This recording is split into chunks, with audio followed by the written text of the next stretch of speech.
We are finally back. UFC 324, Justin Gaethje versus Paddy Pimblett. I'm here to give you my full card picks and predictions on the entire fight card, from the first fight of the night all the way to the interim lightweight championship fight between Gaethje and Pimblett. It's been 6 weeks since I've dropped a video since the last UFC card. I am so excited. You guys have no idea.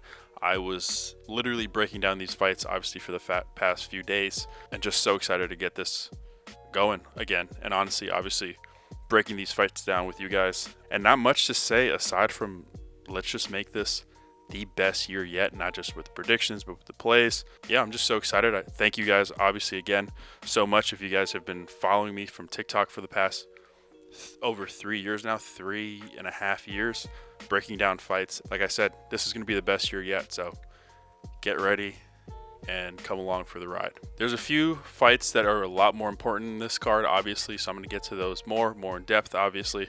But like I said, we'll start with the first fight of the night, and let's just get straight to it. First fight of the night, Adam Fugitt versus Ty Miller. Now this is Miller's UFC debut. He's an inch taller, half-inch reach advantage, 4-inch leg reach advantage. Fugitt has had a few fights in the UFC, just hasn't been able to really catch a stride at all, and I think they're kind of setting him up to get sent to the Shadow Realm here, to be honest. Ty Miller is a solid prospect with a lot more to prove, but like I said, Fugitt just hasn't been able to find his footing. If he's able to land some takedowns here, he might be able to take some confidence away from someone like Ty Miller. I just don't think that happens. Ty Miller is 12 years younger. After not putting away his opponent on Dana White Contender Series, I can honestly see him trying to make a statement here, to be honest. In terms of the odds right now, Ty Miller is in minus 440. Obviously, don't love those odds right there, but I do think he wins, and I think he probably finishes Adam Fugitt. So give me Ty Miller to win by knockout or TKO.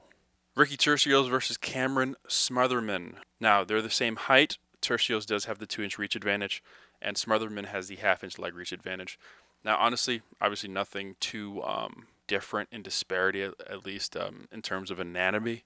But honestly, this is kind of a fight of who's been more of a letdown prospect. Both are on 2-fight skids right now.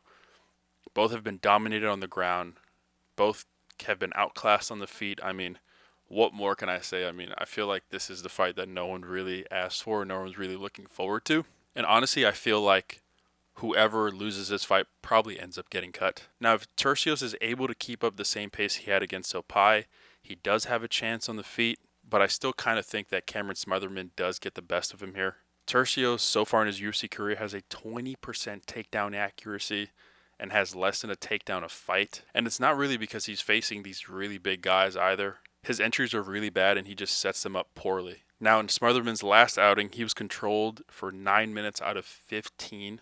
And as long as he doesn't get stuck on his back, he probably ends up winning a sloppy decision.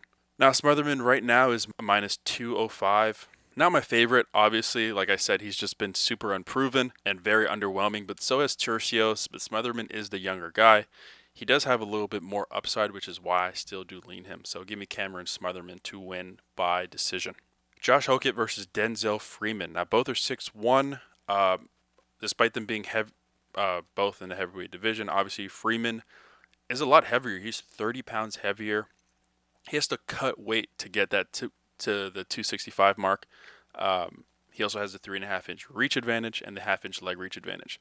Now, I feel like people aren't really giving Freeman the time of day here, and this fight is a lot more interesting than I think people think it's going to be, let's say. I think people are just siding with Hokit because of his personality, and people just don't really know about Freeman's credentials, let's say. If we're being honest, Hokit was kind of fed a can in his last outing, which is why he won in under a round. And despite him being able to take down most of his opponents, I mean, like I said, he has a 30-pound disadvantage here with someone like Freeman, who has a background in wrestling. Now, Freeman did have a very boring decision in his last fight, which is why I understand what people will look back at that fight and go, well, he can't stand with Hokit. Hokit has power. He might be able to stun Freeman, then take him down. I just can't see that happening. I think Freeman, with that reach advantage, is going to be able to keep his distance as much as possible. And we don't really know what Hokit's going to look like after that first round. What happens if he just constantly shoots and is not able to take down Freeman? We really don't know. Now, Hokit right now is minus 245. That is nasty. I think the line should be a lot closer than it is, which is why I'm going to side with the dog here, Denzel Freeman, plus 185. Is he going to be able to spark Hokit? Maybe not. I think he might just be able to win another decision. It'll just be a lot more fun than his first one. So give me Denzel Freeman to win by decision. Next up, Michael Johnson versus Alexander Hernandez. Michael Johnson is an inch taller, 1.5 inch reach advantage, and a 1.5 inch leg reach advantage as well. Now, Michael Johnson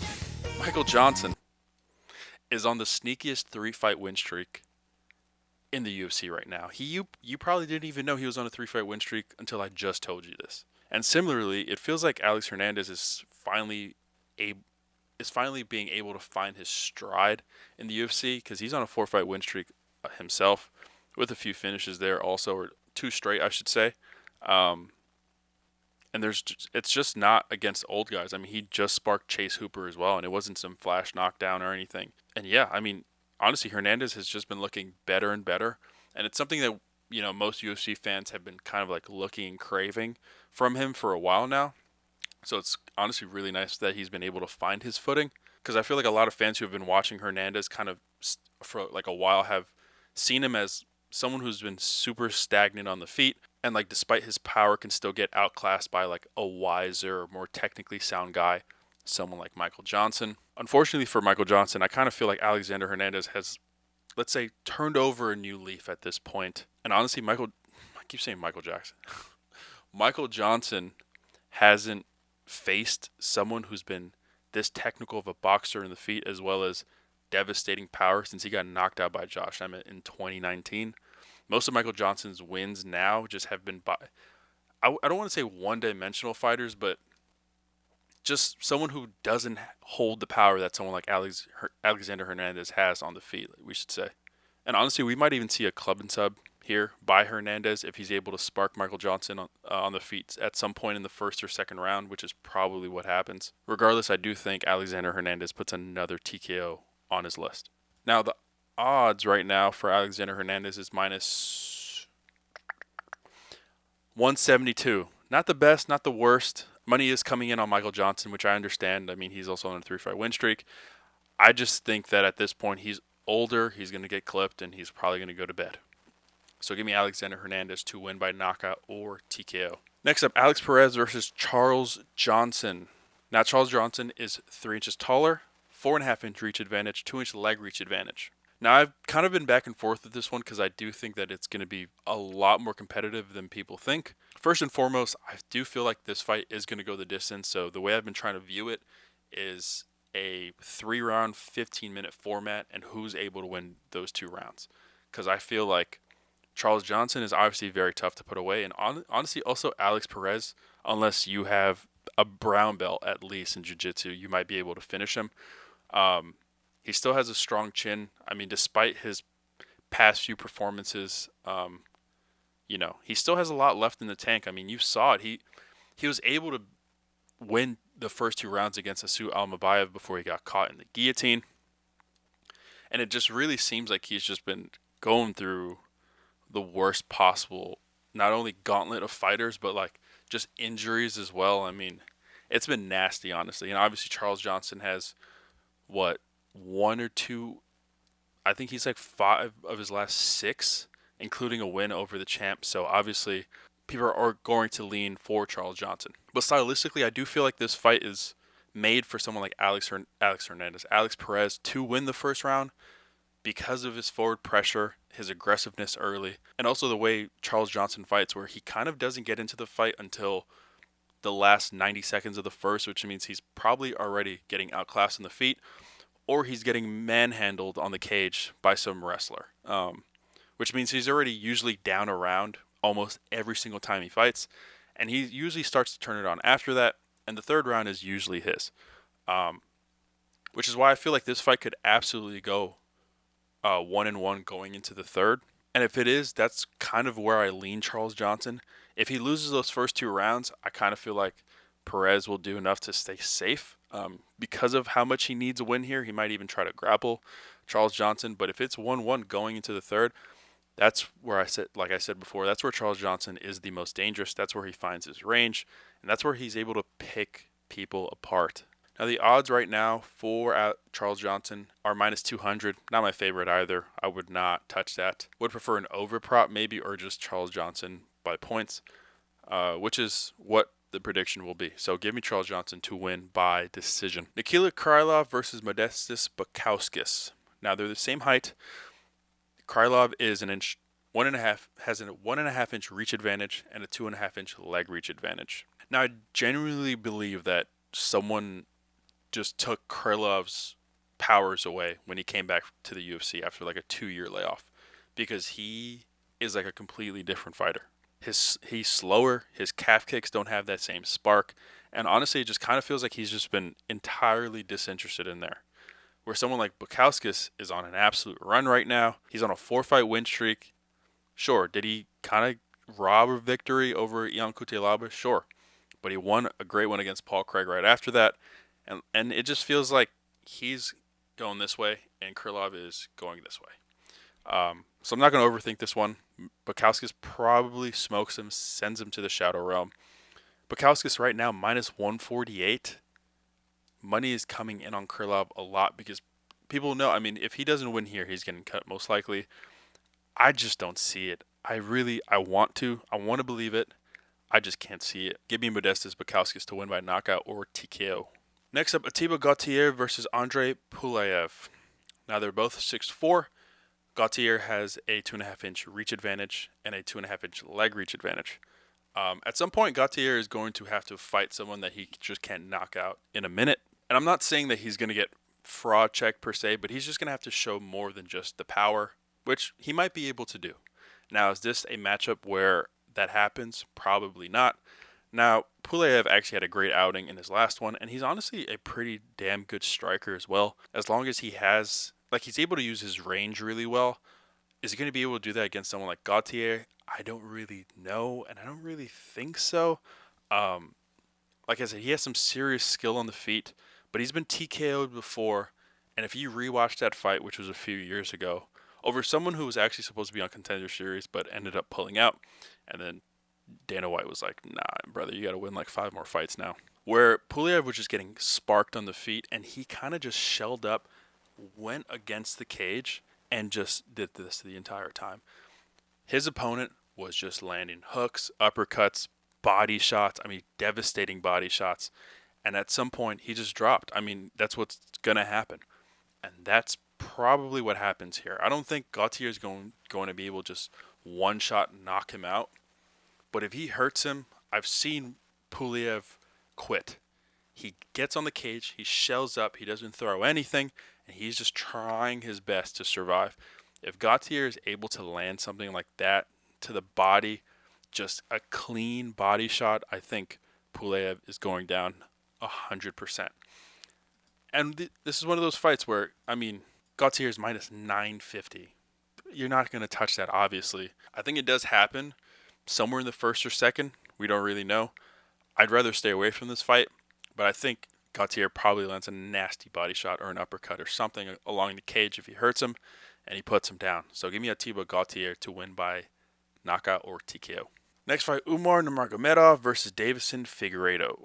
Now, Umar is 3 inches taller, an inch reach advantage, and an inch leg reach advantage. Now, I think if this was Figgy from 4 or 5 years ago, he might be able to give Umar hell. But this is not Iggy from Iggy. This is not Figgy from 4 or 5 years ago. Now, we saw Figgy actually pick up a pretty good win against Montel Jackson in his last fight. Was it boring? Yeah. But I think he had to make it boring against someone stylistically, against like someone like Montel Jackson. And I kind of feel like that's kind of the trajectory of his career, at least in this bantamweight division now, where he just can only beat one-dimensional fighters. And that's like not a knock on any of the fighters that he's beaten. It's just more like he doesn't have to worry about anything else. So like he's 3-2 so far in the bantamweight division. He won 2, lost 2, and then he won his last one. His 3 wins: Montel Jackson, Chito Vera, and Cody Garbrandt. 3 fighters where you only have to worry about standing, just certain, like, obviously stylistically they're different strikers too, but you just have to worry about getting caught on the feet. You don't have to worry about anything else against those 3 guys. The 2 guys he lost against, Peter Yan and Corey Sandhagen. Two fighters with the total MMA package. Umar is a lot more towards the Peter Yan and Corey Sandhagen than the other three wins, which is why I think Umar probably dominates him. Probably absolutely cooks, stir-fries him, and beats him 3 rounds to 0. He might even finish him. Now, Umar right now, another one, minus 1,600.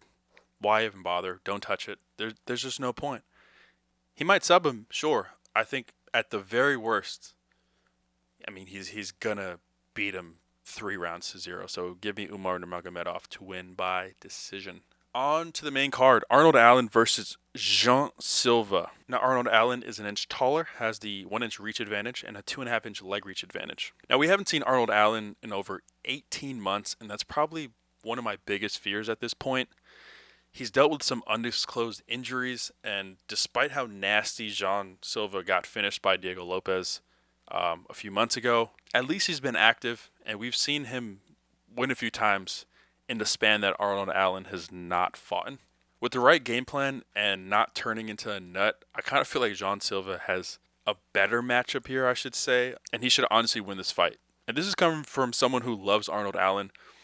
Arnold Allen is 11-2 in the UFC. His 2 losses are Max Blessed Holloway and 18-0 Malsvar Evloev, which was a razor-thin close decision where people think Arnold still won that fight. I thought he lost that fight, but it was 51-49. Had rounds been scored, in a 15-minute fight, he probably would have won that fight, to be honest. So it's not like he's not proven anything before, and he's also coming off of a win against Gaethje. It's just been so long that we don't really know what we're going to see out there at this point. And I do hope that Allen is able to pull this off. I just don't know if he's able to, and this is a tough one to come off of after a very, very long layoff. Jean Silva right now, minus 310. Money is pouring on him. He opened at a minus 196. Money has just been coming in ever since, and it's the right side to be on. Like I said, he's been more active, he's more proven, and he should probably get this done. So give me Jean Silva to win by decision. Next up, Natalia Silva versus Rose Namajunas. Rose is an inch taller, same reach, 3.5-inch leg reach advantage. Now, if this was a 5-rounder, I would probably lean Natalia Silva 99 out of 100 times here. But because it's only a 3-rounder, I lean her just slightly less. Now, Natalia Silva does remind me of a young Israel Adesanya. She just is able to keep her distance so well, and she's just constantly throwing, and she's just disrupting everything her opponent's trying to throw at her at the same time. It's probably so frustrating, just constantly having that jab poke your face, and you can't let off any offense possible. You can't even grab her because she's constantly circling away. Your entries are so off, fighting her, that it's just you almost have to throw your game plan out the way when you're facing someone like Natalia Silva. Everything she does is so clean, and she just hasn't been able to find or fight someone who's just been able to make it dirty in there. Not that they haven't tried, but someone who just has been able to succeed in that type of game plan. We just haven't seen that yet. And that's where Rose comes into the picture. Because despite Rose on an obvious decline in her career right now, and it's not like she's losing 5-6 straight, it's more just with age. Obviously, she's up in a weight class now, so she's a little bit slower. We've seen it if you've seen her career, obviously. But she showed me something in her last fight, which was a win against Miranda Maverick, that we kind of were hoping to see, and kind of a bit more optimistic in her future, let's say, because she's still pretty young and she still has a good amount of fights to go, I would say, in her career. But she was able to take down and control Miranda Maverick, the wrestler. Now, she scored 2 out of her 4 takedown attempts and had 6.5 minutes of control. And it wasn't a just long period, I'm sorry. It's not like she was just getting a minute of control at a time. It was 6 minutes, and it was 3 minutes in the second and 3 minutes in the third, which that third round really secured her that win. There's only 2 other women that were able to do that to Miranda Maverick. That's Jasmine Jasovicius and Erin Blanchfield. Not only two top contenders, but two of the best fighters in the division that are able to secure top control and really actually implement some offense in that position as well. Now, Natalia Silva does have a 92% takedown defense. So honestly, it won't be easy to take her down, but it's not impossible. I think Rose can honestly get a round of control time, or can win a round just off control time here, even if it's just controlling on the cage, making sure Natalia Silva isn't, winning the clinch battle, or even just like positioning herself where Natalia Silva just isn't able to move on the cage. And I'll be honest, I kind of feel like this line could go down in the fight, so there might be a potential live spot. If you do like Natalia Silva, she could very well lose the first round or have a very close first round where that line does drop, because that line is kind of nasty. I'll show you in a second, but that line is kind of nasty. So there's a potential live spot there for her. Now, Natalia Silva right now is a minus 440. Like I said, I would not touch that.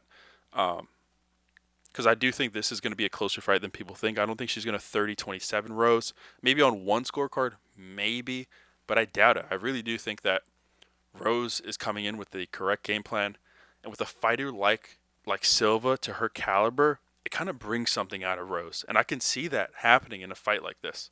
I still think she loses. I just think Natalia Silva is going to be able to do. I think Rose is going to be able to do a lot in there, enough to at least make this close. But I still do lean Natalia Silva.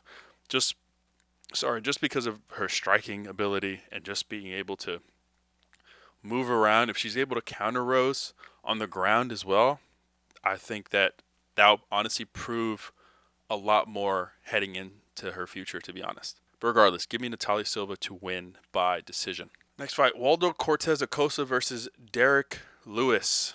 Waldo is an inch taller, but Derrick Lewis has the 1 inch reach advantage, same leg reach advantage. Now, honestly, it's obviously hard to break down heavyweight fights because this fight can end in one shot. So what's the point? You know what I mean? Like, what's the point of me saying Waldo does this good on the feet and Derrick Lewis is this? Derrick Lewis can knock him out in one punch. Waldo can knock him out we've seen it. Waldo can knock him out in one punch. He was kind of a decision machine until he decided not to be. The only thing is that we've seen Cortes-Acosta take hard shots. He's the younger fighter. He's been in less wars. He's been knocked out less, he's been hurt less, I should say. We've seen Derrick Lewis hurt. We've seen him knocked out. I just don't like this for him. I just don't. They might be this like similar height, similar reach. I still think Cortes-Acosta is the quicker fighter here. I think he's probably going to get the best of him.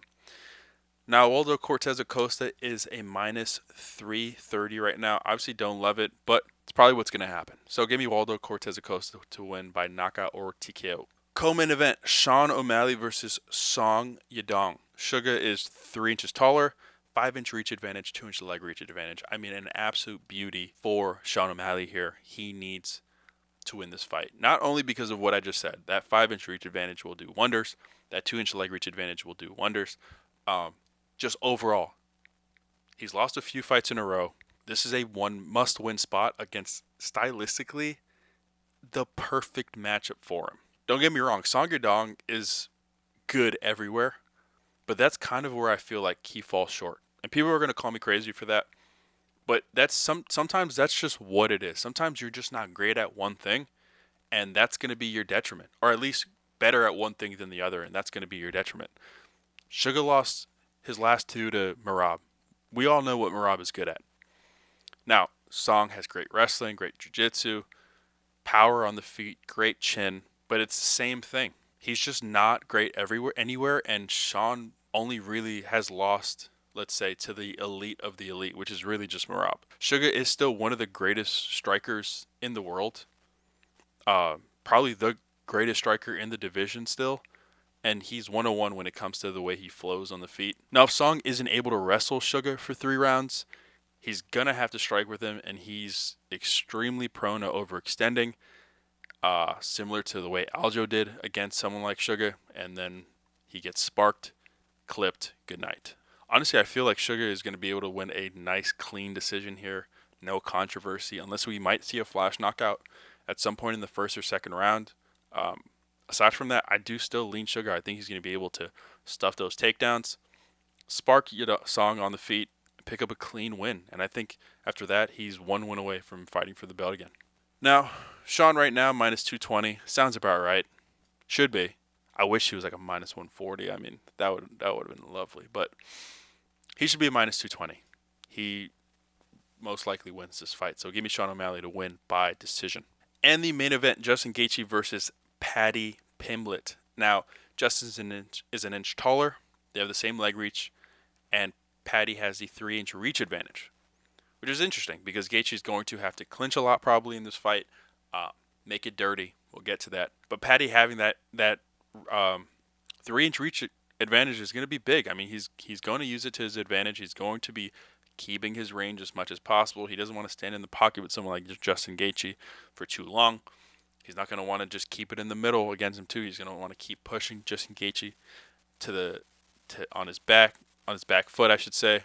Just constantly moving, clinching, trying to take him down. But we'll get to all that. Now, I know a lot of people are going back and forth. And honestly, I just feel like in this fight, you just can't overthink it too much. I mean, that's how you should be with most fights. But at least with like championship fights or big fights like this where you hear, oh, Paddy does this and then Justin does this and whatever. You're just like, what's in front of you? Just look at it at what they do best and if what they do worse is what's going to be their detriment. And there's only one answer. There's only one answer to me for that question, which we'll get to. Stylistically, I think this is a dream matchup for Paddy. And this is coming from someone who's faded Paddy plenty of times in the past. And I'm not saying I'm not going to do it again. I just don't know if this is the correct spot to do it in. People are picking Justin. I feel like people are picking Justin for two reasons. The first one is because Paddy keeps his chin up in the air. As we've seen plenty of times. I watched it in film too. I watched all his fights live and after. I understand. He keeps his chin way up in the air. And people are like, Justin's going to spark him, knock him out. Justin hasn't knocked someone out with his hands in years. He hasn't knocked anyone out with his hands since old man Donald Cerrone in 2019. And the fight before that was James Vick, who had absolutely no chin at that point, and most post-2020 fans don't even know who James Vick is. Second reason, Paddy losing to Jared Gordon. He did lose that fight. He won on the scorecards, but he lost that fight. I get it. I was watching that fight, and I lost my mind when I heard that scorecard, to be honest. It's because Jared Gordon has more of a dirty boxing style, which is something that Justin Gaethje is prone to do as well. Obviously, Justin Gaethje does it better, but, it's very similar, and it was giving Paddy problems, which is why people are like, Justin needs to be able to do that. Paddy's is going to get clipped, hurt, whatever. That fight was over 3 years ago. That fight was December of 2022. You don't even know where you were in life in 2022. Or maybe some of you have. And maybe some of you have the same job. But in 3 years, you're telling me you haven't improved at your job? And let's be honest. Jared Gordon's game plan was also just trying to hold him on the cage. And now, I'm not saying he lost that fight. Because he still won technically with control as well. But there's moments where he wasn't doing much. He was just holding Paddy to the cage as well. Just trying to win off of control time. That's something Justin's not going to do. At the end of the day, I do feel like Justin could beat Paddy on the feet, which is the detriment of Paddy and what Justin shines in. What's the opposite of that? Justin on the ground, or let's say on his back, and Paddy on top. There is no question that is significantly worse. There's no question. If Paddy's able to take Justin down, I personally think it's over. If Justin's on his back, or even worse, if Paddy's on Justin's back, the fight is done. I mean, Justin is a fish out of water when it comes to jiu-jitsu. I don't even know if he's a blue belt. I'm not even playing with you. He might have worse jiu-jitsu than Joshua Van. And I think Joshua Van is still a blue belt. So you're mean to tell me that Paddy, who has multiple submissions, he has more submissions, I believe, than knockouts and decisions on his record. Is not going to be able to finish Justin Gaethje on the ground. I feel like Paddy has shown significant improvement just about everywhere you can possible. And I feel like there's only one person that would be able to knock him out. And we kind of know who that is. And it's not Justin Gaethje. Now, Paddy right now, minus 245. Not the best, not the worst. I do still like Paddy. The odds are kind of gross. I'm not going to lie, actually.